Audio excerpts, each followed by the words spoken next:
good day. Welcome into First Take. Spike Lee is here. We'll talk to him in just a bit. Definitely get into some NBA topics. Meanwhile, of course, Skip Bayless is here and Stephen A. Smith joining us from Philly. I'm Molly Karam. Gentlemen. Oh, you're Molly Karam. That's nice to meet you, Molly. How are you? How are you, it's one Stephen of those A. days, Smith? Stephen A. What's up? What's up? What's up? Good morning. How y'all doing? Good morning. How y'all doing? Now that it's NBA season again, you just got this new glow about you. I love this. You just look different. You know how I love my basketball. This is your time. Maybe a little bit different, but I still look good. I mean, well, there's no surprise there. I'm here to tell you, you will not like what I'm going to say about basketball to start the show. But here we go. Oh, I know that. Yeah, I know that. I know that the Cavs lost. That means LeBron lost, which means I got to listen. Yeah. Oh, Lord. Stephen A., I think someone's a little fired up today, a little sassy to my left. All right, let's do it.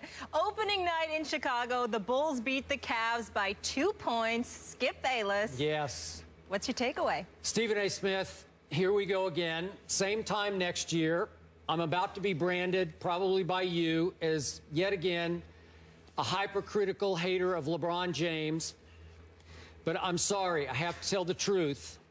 LeBron James, even though it was opening night, he failed to close a game that he should have closed. And I realize it's just game one, so I'm not going to make too big a deal out of this. But LeBron James is being graded by me, and maybe only by me, as the best player on the planet. You told me that all year last year, and I gave it up to you. I said, you're right. He's the best player on the planet. He is now the Vegas betting favorite to win his 5th MVP this year. And just yesterday, as you well know, ESPN.com released its final 10 spots on its 1 through 100 ranking. And as we know, we went back and forth. Kobe was 93rd on this list. Dwayne Wade was 46th on this list. Guess who was revealed yesterday as #1 overall on this list? LeBron James. So I'm sorry, even though it's game one, I cannot tell a lie. I cannot give this man a pass because he's better than me or anybody else giving him a pass for what happened last night in Chicago. LeBron James came up small in the clutch again. And this was a game that was begging for LeBron James to put it in his back pocket and leave town with. This was a game in the fourth quarter. You've got President Obama sitting courtside. You got a TNT national audience, and you got a Bulls team searching for a new identity. Who are we? Do we play defense anymore? Are we all offense? I don't love this Bulls team, and I don't think it's nearly the threat it used to be to the Cleveland Cavaliers. And meanwhile, you have a Cavaliers team that clearly, as they wait for Kyrie and Shump to get healthy, they need to bank some wins just for home court advantage when it really matters in the postseason. So here we are, fourth quarter. LeBron did score 8 in the fourth quarter. I thought he was very good up to that point. He was very good for the whole game. But down the stretch, who knew? Kevin Love comes up big and makes 2 big threes that get them back in position to close the deal. 10 seconds left. Derrick Rose misses a 3-point shot. All of a sudden, the ball is in LeBron James' hand with the game on the line, down 2. And he drives to his right, and he shies away from Pau Gasol and ultimately tries to shoot a little runner that has no chance and gets easily blocked by Pau. So here we go again. This is LeBron James we're talking about. This man, this is a freight train. This is the moment where he has to power up through Pau Gasol, take the ball up to the basket. He's going to get that call because he's LeBron James, and he's going to have to go to the free throw line to make a couple of free throws to send the game to overtime. Now, obviously, in this game, LeBron had been 0 for 3, missed all 3 of his free throw attempts, so maybe he was a little gun-shy about having to go to the line and make his first free throw of the night and then his second free throw of the night. But still, this is LeBron, but they got a little reprieve. Ball got batted out of bounds by Pau. So 3 seconds left. Mo Williams, his old running mate from the old Cavs days, tries to get him the ball in bounds, and LeBron couldn't lose Jimmy Butler. God bless Jimmy Butler, but I thought LeBron would at least get open somehow to get the ball from a very adept Mo at passing the ball in bounds, and Mo's left with a last-second lob toward the middle of the court that has no chance, goes over everybody, and the game is over. So, again, it's just game one. but the odds-on MVP came up small at a moment that again, as the #1 ranked player on ESPN.com, he should have closed. Your thoughts? Well, my thought is that I'm not going to entirely disagree with you. Obviously, LeBron James acknowledged that he was small driving to the basket, that the man-child that he is, he could have driven to the basket with some degree of more veracity, more fervor. Obviously, he should have been a bit more physical. He went up a little bit weak. There's no question about that. And it was something, even though he was effective, he had 25 points and 10 rebounds. Even though he was obviously effective, I just didn't see the LeBron James that I'm accustomed to seeing. I thought he seemed a bit apathetic at times during, integrals of the, just elements of the game. He just didn't seem to be his regular, competitive, feverish self. He didn't seem to be that guy. He seemed to be a guy that was in cruise control. But let's not overreact. It's 82 games. It's game 1 of the NBA season. Obviously, he had the shots in the back, and he was out in the latter part of preseason. We don't know what his situation is. We know that ultimately we anticipate that he'll get better. But there were even questions as to whether or not he would be ready for game 1 until he declared that he was ready to go for game 1. So clearly at less than 100%, he still dropped 25 and 10. There's no doubt that Pau Gasol, who had already had 5 blocks on the game, that's not the guy that you want to drive to the basket on and go up as weak as LeBron James went up compared to how he's accustomed to going up. But he's LeBron James. It's one game. It's game 1 of the regular season. And we all know he's measured by what happens in May and June as opposed to what happens in October and November. I'm not really worried about it. I think if he had to do it all over again, he'd handle that play a bit differently. I'm not going to get on him for not getting but so open against Jimmy Butler, because if you had David Blatt, if you had somebody other than the 6 feet tall Mo Williams inbounding the ball when LeBron James was in the paint area and just holding up his hand, you would have had somebody that could have lobbed it up to him appropriately and got him the ball. But Mo Williams is relatively short. His vision was being impeded because Hoiberg guarded the inbounds passer, and as a result, what ended up happening. But in the end, what it comes down to is that 1 of 82 games, LeBron James was good, but he wasn't the great LeBron James that we're accustomed to seeing. The Bulls, obviously highly motivated, new regime, new era.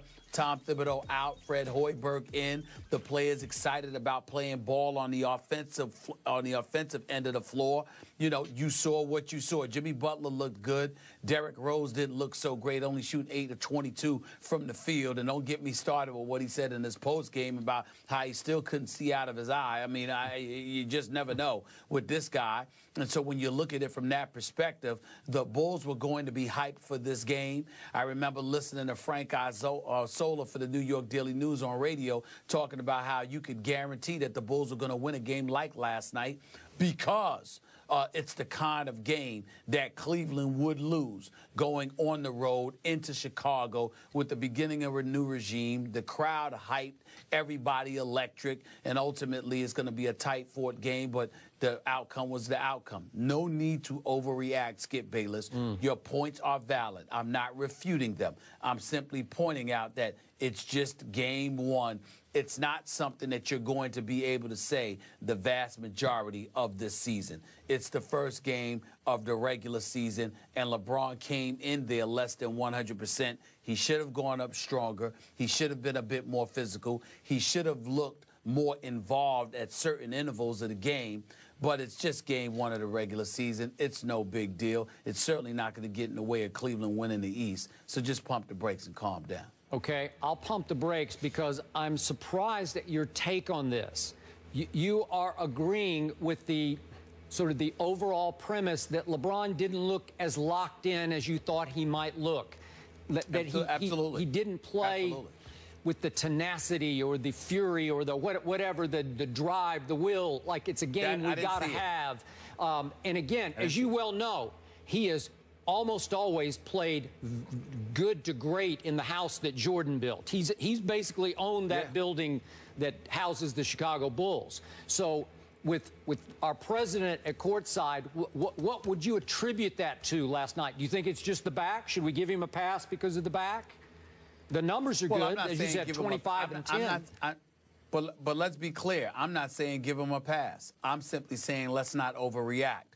Nobody plays all 82 games effectively. There are always nights when you think and know you could have and should have done something differently. I think last night, particularly on that final play, or the next to last final play, the penultimate play, I think it's one of those situations where LeBron would, if he could do it over, he would have gone to the basket a bit more aggressively. There's no question about it. All I'm saying to you is let's not overreact. It's LeBron James we're talking about here. It's one game. And the vast majority of the times, he's going to do a better job on a play like that, particularly is when he has any path to the basket, especially against a 7'1" player like Pau Gasol. He would usually go up much, much stronger. He would. He will be that freight train that we're accustomed to seeing. That's correct.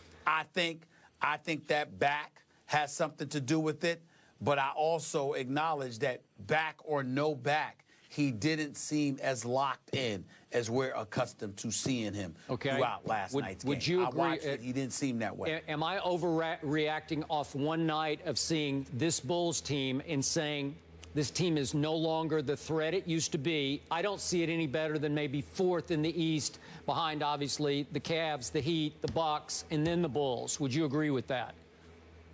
Well, I agree with that before a game was played. I think losing that edge with Tom Thibodeau defensively, Joakim Noah not being in the greatest of health, meaning not being 100%, I think when you look at it from that perspective, and Derrick Rose just being a perpetual question mark, I don't think there's any question that they're not the team that they used to be. I think the top 4 teams in the Eastern Conference are Cleveland, Miami, Washington, and Milwaukee. All right. And what was your take from Derrick Rose last night? Because I saw a guy who looked a little better than I thought he would. He did take 22 shots, made 8 of them, got in the lane. Most of his 15 of the 22 were shot in the lane, so he was taking the ball to the basket. I'm just not seeing that guy, that MVP I used to see. Well, I didn't see that guy from the second he opened his mouth with all of these quotes. You know, when you open your mouth with quotes about how you're worried about being healthy for your kids, you know, 10 years from now. And you're talking about that's an excuse to bring up your contract. When you're sitting there and you're talking about your eye and you got double vision, but you're going to try to play and all of this other stuff. I mean, if I recall, there was a play last night where it looked like he might have tweaked his ankle a little bit, and you hear the announcer say, oh, my goodness, oh, Lord. You know, because that's the state of affairs that exist in Chicago. If Derrick Rose has a cold, you're wondering how long he's going to be out. That's how bad it is. And so because of that reality, I don't think the Chicago Bulls are what they used to be, because their edge used to be they were going to you were going to be in a dogfight every single night. They were going to come at you. They were going to be relentless like a pack of wild dogs or what have you. They were going to come at you, and you were going to have to figure out a way to offset that. That is not what you look at right now when you see the Chicago Bulls. You see a very talented Jimmy Butler. You see a Derrick Rose who's gifted and can play and can still hurt you. Pau Gasol could do some things. Mirotic is not bad, but overall, they're just a good team. There's nothing great about them.